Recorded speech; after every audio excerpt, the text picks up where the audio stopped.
이번 시간에는 일반적 연산, 그 중에서도 이항연산에 대해서 집중적으로 한번 살펴보도록 하겠습니다.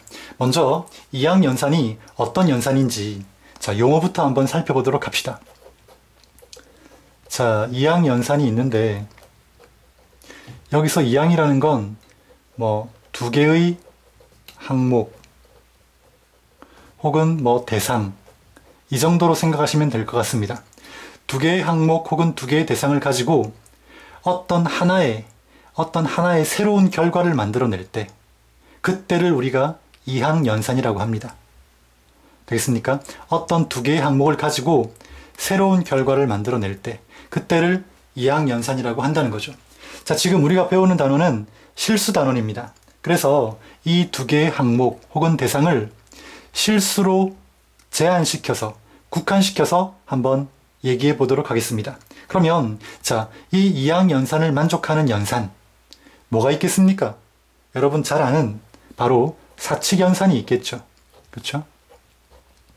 이 사칙연산이 바로 이항연산의 정의에 딱 맞아떨어진다는 거죠. 사칙연산을 하려면 두 개의 숫자가 있어야 되잖아요. 그렇죠? 그리고 그 두 개의 숫자를 계산하면 하나의 결과가 분명히 얻어집니다. 그래서 사칙연산은 이항연산의 한 예가 된다는 겁니다. 실수가 어떤 전체 집합으로 주어질 때 그 실수에 속하는 두 개의 원소를 한번 골라보겠습니다.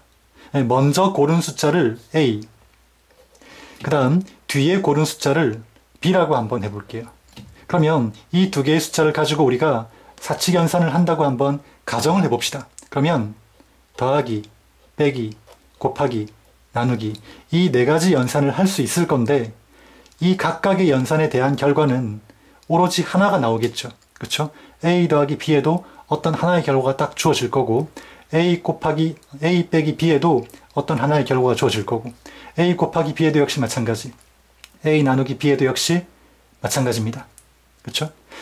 먼저 고른 숫자를 A, 나중에 고른 숫자를 B라고 했을 때 A 더하기 B, A 빼기 B, A 곱하기 B, A 나누기 B는 어떤 하나의 결과가 반드시 나오게 될 거라는 겁니다. 그래서 사칙연산은 이항연산이 될 수 있다는 거 이해하시겠죠? 그렇죠? 근데 여기서 여러분들이 한 가지 생각해야 할 건 선생님이 실수의 집합에서 숫자를 고를 때 먼저 고른 숫자를 A, 나중에 고른 숫자를 B 이렇게 순서를 정해서 숫자를 골랐다는 겁니다. 순서를 정해서 숫자를 이렇게 적었다는 겁니다. 그 순서가 중요한데 왜 순서가 중요한지 한번 생각을 해봅시다. 가령 선생님이 순서를 주지 않고 그냥 두 개의 숫자를 골라서 더하거나 빼거나 곱하거나 나눈다 이렇게 얘기를 했다면 어떤 사람들은 A를 앞에 적고 B를 뒤에 적고 계산하기도 하겠지만 또 어떤 사람들은 어떻습니까? B를 앞에 적고 A를 뒤에 적은 다음 그 다음에 사칙연산을 할 수도 있겠죠. 그렇죠? 순서를 정해주지 않았으니까. 그렇다면 이때 어떤 일이 발생할까요? A 더하기 B나 A 곱하기 B는 교환 법칙이 성립하니까 B 플러스 A, B 곱하기 A 이렇게 순서가 바뀌어도 계산 결과는 다르지 않습니다. 하지만 A 빼기 B나 A 나누기 B는 어떻습니까? A 빼기 B랑 B 빼기 A는 다르죠. 그리고 A 나누기 B랑 B 나누기 A도 역시 교환 법칙이 성립하지 않기 때문에 서로 다른 결과를 만들어낼 거라는 거죠. 그래서 숫자를 선택할 때 이렇게 순서를 지켜주지 않는다면, 그렇죠? 순서가 정해지지 않는다면 계산 결과에 혼돈이 올 거라는 겁니다. 그래서 선생님이 숫자를 고를 때 먼저 고른 숫자를 A 앞에 적고 뒤에 고른 숫자를 B 뒤에 적는다고 이렇게 순서를 정해준 겁니다. 그렇죠? 그래야 계산의 결과가 딱 하나로 나올 테니까. 이해 되겠습니까? 어쨌든 사칙연산은 이항연산의 결과가 된다는 거 일단 기억해 두시고 그 다음에 숫자를 두 개의 항목 혹은 대상을 선택할 때 반드시 순서를 정해서 적어야 한다는 거 이것까지 여러분이 기억해 두시기 바랍니다. 그렇다면 이항연산의 한 예가 사칙연산이라고 했으니까 결국 이항연산에는 사칙연산 말고도 다른 연산이 또 있을 수 있다는 겁니다. 그쵸? 자, 이항연산이 아까 뭐라고 했습니까? 두 개의 항목 혹은 두 개의 대상을 가지고 어떤 새로운 결과를 만들어내면 그게 곧 이항연산이라고 할 수 있다. 그쵸? 그렇게 배웠습니다. 그러면 자, A와 B, 먼저 고른 숫자를 A, 역시 나중에 고른 숫자를 B라고 했을 때 그 A와 B, 먼저 고른 숫자를 앞에 적고 나중에 고른 숫자를 뒤에 적도록 하겠습니다.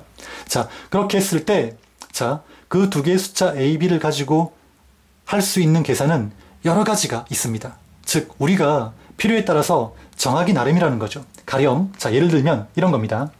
A와 B 두 개의 숫자. 자, A는 먼저 고른 숫자, B는 나중에 고른 숫자. 먼저 고른 숫자를 앞에, 나중에 고른 숫자를 뒤에 적기로 가정을 하겠습니다. 그렇게 했을 때, 자, A와 B 두 개의 숫자를 가지고 이런 계산도 우리 해볼 수 있겠죠. 그렇죠?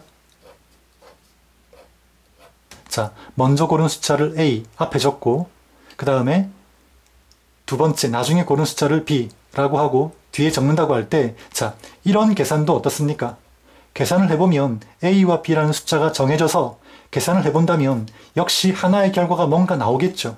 그렇죠? 그러니까 이런 계산도 우리 어떤 연산이라고 부를 수 있다는 겁니다. 더더군다나 이 연산을 보면, 이 계산을 보면 A와 B 두 개의 대상으로 이루어져 있죠. 그러니까 이런 계산도 어떻습니까? 우리 이항연산이라고 부를 수가 있다는 겁니다. 왜? 이 약속을 만족하니까. 그렇죠? 그러니까 두 개의 대상을 가지고 하나의 결과를 만들어낼 수 있다면 우리 그런 걸 이항연산이라고 할 수 있다라고 했기 때문에 이 정의는 분명히 이항연산의 정의를 만족하고 있습니다. 그래서 이런 계산도 이항연산의 한 예가 될 수 있다는 겁니다. 그렇죠? 그런데 이제 자, 한 가지 더 여러분들 기억하셔야 될 건 이 연산은 임의로 만든, 임의로 정의된 연산입니다. 필요에 따라서. 그렇죠? 예. 그래서 연산 기호가 딱히 정해져 있지 않습니다. 이렇게 임의로 만든 계산은 당연히 연산 기호가 정의될 수가 없겠죠. 그렇죠? 정의되어 있을 수가 없습니다. 그래서 이렇게 임의로 만들어진 이런 연산은 우리가 따로 이제 연산 기호를 사용해서 표현을 해야 되는데, 따로 약속된 연산 기호가 없기 때문에 따로 연산 기호를 만들어야 되는데, 보통 우리 서클이라는 이런 기호를 써서 많이 표현을 합니다. 두 개의 항으로 이루어져 있기 때문에 A와 B 두 개의 항목으로 이루어져 있기 때문에, 자, 먼저 고른 숫자를 A라고 하고 앞에 적는다.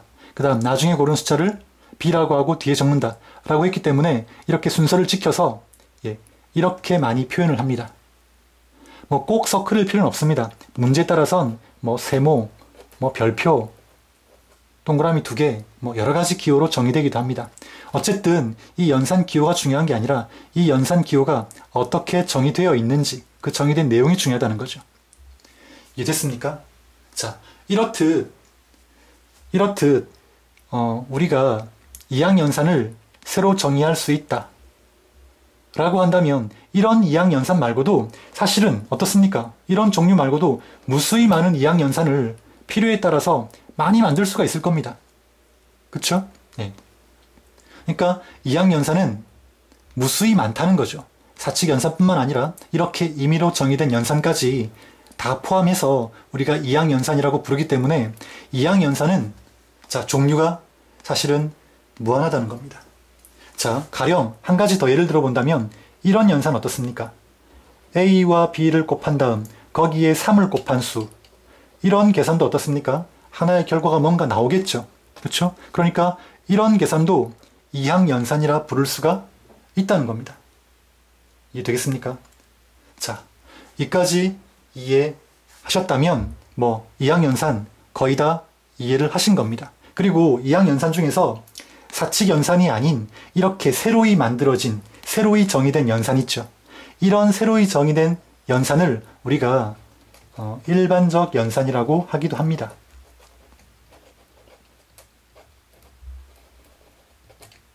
자, 이까지 여러분들이 이해를 하셨다면 여기 나와 있는 왼쪽에 좌측에 나와 있는 이항연산의 정의 아마 읽어보시면 충분히 이해가 되실 거라고 생각을 합니다. 그리고 여기 보면 집합 M의 두 원소 A, B의 순서쌍이라고 했는데 이 순서쌍이라는 건 순서를 지켜야 하는 쌍을 의미합니다. 예, 그러니까 A, B, A, B가 B, A가 될 수는 없다는 겁니다. 예, 그러니까 반드시 순서를 A가 먼저 오고 B가 나중에 오는 이런 순서를 지켜야 하는 쌍, 이렇게 이해를 하시면 되겠습니다. 자, 이렇게 순서쌍을 얘기하는 이유는 아까 먼저 고른 숫자를 A, 나중에 고른 숫자를 B 라고 해야 연산이 정확히 정의된다고 했는데 그 내용을 이제 반영하기 위해서 이렇게 약속을 해둔 겁니다. 이해되시겠죠? 그렇죠? 자, 이까지 해서 이항연산에 대한 정의를 마칠 건데요. 자, 이항연산을 가지고 이제 우리가 뭘 할 수 있는지, 그렇죠? 할 수 있는 일이 뭔지, 도대체 뭘 하려고 이항연산을 정의했는지, 자, 그것도 한번 알아봐야 되겠죠. 계속해서 자, 이항연산을 가지고 우리가 뭘 하려고 하는지 그 내용에 대해서도 한번 살펴보도록 하겠습니다.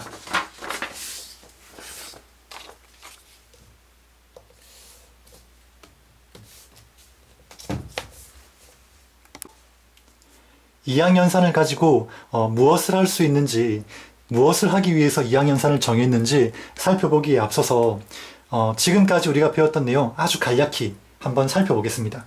지금 우리는 실수라는 단원을 배우고 있습니다. 그렇죠? 그래서 자, 실수의 부분집합인 어떤 수집합 A를 우리가 정의를 했습니다. 이런 수집합 A에서, 그렇죠?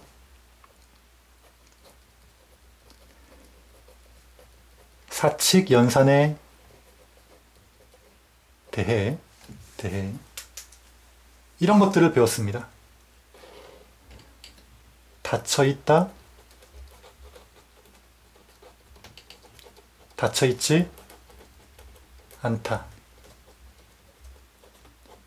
그 다음에 항등원,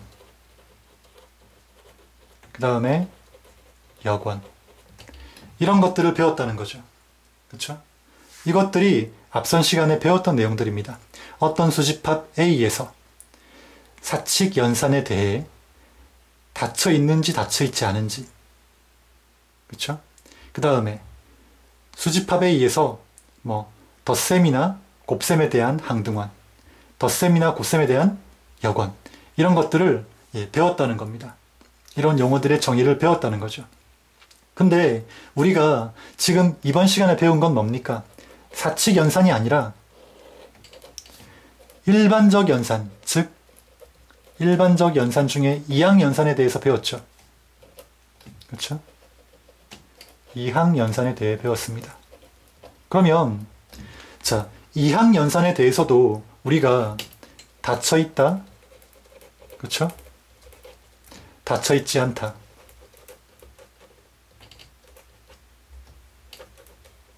이런 걸 따져보자는 겁니다. 그리고 항등원, 여권까지 모두 한번 따져보자는 거죠. 그러니까 이 전 시간에서는 수집합 A에서 사칙 연산에 대해서만 자, 닫혀 있는지 닫혀 있지 않은지, 항등원이 있는지 없는지, 여권이 있는지 없는지를 배웠는데, 이제 우리는 사칙 연산 말고도 일반적 연산까지 배웠으니까, 이항 연산까지 배웠으니까 이런 일반적인 이항 연산에서도 자, 수집합 A가 닫혀 있는지 닫혀 있지 않는지, 혹은 항등원이 있는지 혹은 여원이 있는지 한번 따져보자는 겁니다. 충분히 따져볼 수 있다는 거죠. 그렇죠? 자, 그럼 이때 사용되는 이 내용은, 정의는 우리가 사칙 연산에서 배웠던 이 정의와 똑같습니다. 단지 연산만 틀릴 뿐이죠.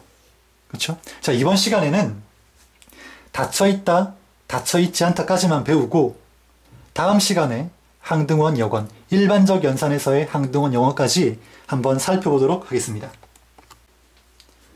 자, 일단 닫혀있다, 닫혀있지 않다를 정의하기 위해선 수집합 A를 먼저 생각해야 되겠죠. 닫혀있다, 닫혀있지 않다라는 용어는 수집합 A에서 정의되는 용어라고 했습니다. 수집합 A에서 자, 그 다음 뭐 해야 됩니까? 수집합 A에 포함되는 임의의 두 원소를 골라야 되겠죠. 그렇죠? 자, A, B 두 개의 원소를 고릅시다. 이거 인 임의의 A, B에 대해. 자, 뭔지 알겠죠? 수집합 A가 있고 수집합 A에 포함되는 속하는 임의의 두 원소 A, B를 고르자 이 말입니다. 그러니까 임의의 두 원소란 말은 아무 원소나 두 개를 골라도 된다는 말입니다. 그렇죠? 이때 일반적 연산 도트가 정의되어 있다고 가정하면 A 도트 B를 계산할 수 있게 되는데 당연히 A 도트 B 이항연산이라고 했으니까 일반적 연산, 일반적인 이항연산이라고 도트를 생각하기로 한다면 A 도트 B는 당연히 어떻습니까? 어떤 하나의 결과가 나올 거라는 거죠. 맞습니까? 이때 이 결과가 항상 수집합 A의 원소일 때, 그렇죠? 이때 우리 뭐라고 합니까? 수집합 A는, 그렇죠? 연산 도트에 대해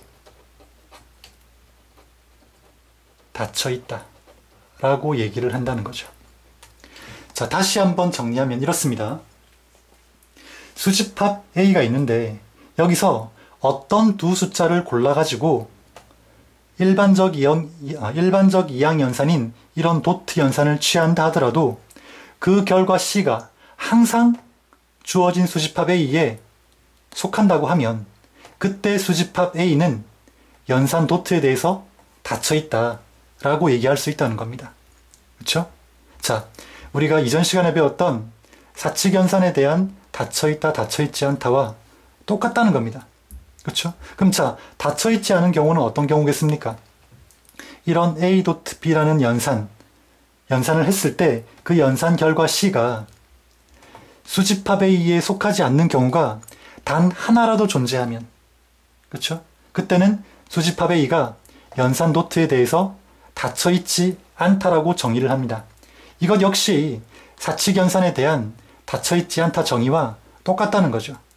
그렇죠? 자, 이 부분이 잘 공부되어 있는 학생은 이 내용 또한 쉽게 이해가 될 거고, 이 부분이 잘 이해가 되어 있지 않은 학생은 이 내용도 쉽게 이해가 되지 않을 겁니다. 그래서 지금 설명한 이 내용이 잘 이해되지 않는 학생은 먼저 사칙연산에 대한 닫혀있지 않다, 닫혀있다 이 내용을 다시 한번 복습하고 그 다음 이번 강의를 다시 한번 들어보시기 바랍니다. 자, 이렇게 해서 이항연산에 대한 이론 강의는 마치고 계속해서 문제를 한번 풀어보도록 하겠습니다. 문제 1번 보도록 합시다. 자, 문제 1번은 두 개의 일반적 연산이 주어져 있습니다. 그리고 그 두 개의 일반적 연산의 기호와 정의까지 이렇게 다 나와 있죠. 그렇죠? 자, 이때 다음 식을 계산하라 이런 내용입니다. 그러면 먼저 일반적 연산의 정의부터 한번 살펴봅시다. 플러스 동그라미란 연산이 있는데, 자, A는 앞에 있는 숫자, B는 뒤에 있는 숫자입니다. 그러니까 먼저 선택한 숫자, 나중에 선택한 숫자 이렇게 보면 되겠죠. 그런데 그 오른쪽에 정의를 보면 우변에 먼저 2를 곱하고 그 다음에 앞에 있는 숫자와 뒤에 있는 숫자를 이렇게 괄호 안에 넣어놨습니다. 그러니까 A와 B를 더한 다음 2를 곱하란 말이겠죠. 앞에 있는 숫자, 뒤에 있는 숫자 더한 다음에 2를 곱하란 말입니다. 그 다음에 곱하기 동그라미는 어떻습니까? 3 곱한 다음에 그 다음 앞에 있는 숫자, 뒤에 있는 숫자를 곱하라는 거죠. 그렇죠? 순서를 반드시 지켜야 될 겁니다. 순서를 왜 지켜야 되는지는 뭐 이해할 거라고 이제 생각을 하겠습니다. 선생님이 설명을 다 했으니까 이론 강의에서. 자, 바로 들어가 보도록 하겠습니다. 1 곱하기 동그라미 3, 그 다음에 플러스 동그라미 하고 5 곱하기 동그라미 2 이렇게 했죠. 자, 곱하기 동그라미는 3 곱한 다음 앞에 숫자, 뒤에 숫자를 곱하라는 겁니다. 따라서 1 곱하기 동그라미 3은 3 곱한 다음에 1 곱하기 3 하면 되겠죠. 1을 A, 3을 B로 보면 되니까 그대로 넣어주면 됩니다. 다음 플러스 동그라미. 자, 뒤에 숫자는 어떻습니까? 뒤에 연산은 어떻습니까? 뒤에 연산은 역시 곱하기 동그라미 연산이니까 일단 3을 곱하고 그 다음에 a와 b를 곱해야 되는데 a는 앞에 숫자, b는 뒤에 숫자라고 했습니다. 따라서 앞에 숫자, 뒤에 숫자 이렇게 곱해주면 되겠죠. 그러면 앞에 괄호 부분은 9 플러스 동그라미 하고요. 뒤에 괄호 안의 내용은 계산하면 30이 되겠죠. 결국 9 플러스 동그라미 30을 계산하라는 의미입니다. 그러면 플러스 동그라미는 이제 또 어떻게 계산해야 됩니까? 2 곱하기 앞에 숫자 뒤에 숫자 즉 9 플러스 30 이렇게 되겠죠. 그러면 78이라는 결과가 얻어질 겁니다. 1번 답은 78이겠죠. 다음 문제 2번. 자, 문제 2번은 자연수의 집합 n이 일단 주어져 있고 a, b는 자연수의 임의의 두 원소라고 했습니다. 그러니까 a, b는 자연수란 의미가 되겠죠. 이때 플러스 동그라미 곱하기 동그라미란 연산을 이렇게 두 가지 정의를 했습니다. 이때 자연수 집합 n은 이 두 연산에 대해서 닫혀 있겠는가를 묻는 문제죠. 닫혀 있는지 닫혀 있지 않은지 한번 각각 살펴봅시다. 먼저 a 플러스 동그라미 b 이 연산에 대해서 자연수 집합이 닫혀 있는지 닫혀 있지 않은지 살펴봅시다.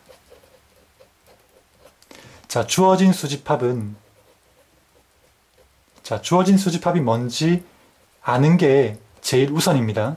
주어진 수집합은 자연수의 집합 n입니다. 당연히 뭐 이런 것들이겠죠. 그리고 a와 b는 분명히 자연수 집합 n의 임의의 두 원소라고 했습니다. 그러니까 a도 자연수, b도 일단 자연수. 여기까지가 주어진 조건이죠. 그럼 자, 주어진 수집합 n이 플러스 동그라미라는 연산에 대해서 닫혀 있으려면 어떻게 돼야 됩니까? 이 연산의 결과가 항상 뭐여야 되죠? 자연수에 속해야 됩니다. 맞습니까? 그렇죠? 그래야 닫혀 있는 거죠. 자, 그렇다면 a와 b가 어떤 숫자인지는 모르지만 한번 우리 생각을 해봅시다. a와 b는 자연수니까 뭔진 모르지만 자연수라는 건 확실하죠. 그렇죠? 그런데 자연수 더하기 자연수는 뭡니까? 자연수는 덧셈에 대해서 닫혀 있다고 배웠습니다. 그 말은 자연수 더하기 자연수는 그 결과가 항상 자연수가 나올 수밖에 없다는 거죠. 따라서 a와 b가 뭔진 모르지만 a와 b는 자연수니까 적어도 이 결과 또한 자연수가 돼야 한다는 건 알 수 있다는 거죠. 그러면 a 플러스 동그라미 b를 계산했을 때 결국 그 계산은 5 곱하기 자연수라는 의미인데 5도 뭡니까? 5도 자연수죠. 그쵸?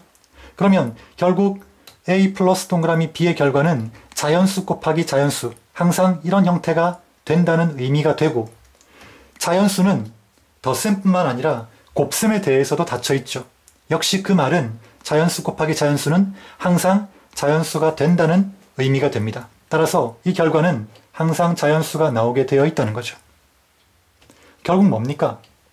간단히 정리해보면 a와 b가 어떤 숫자인지는 모르지만 자연수라는 건 확실하고 그때 그 두 자연수를 플러스 동그라미 연산하게 되면 결과 또한 항상 자연수가 나온다는 걸 알 수 있다는 거죠.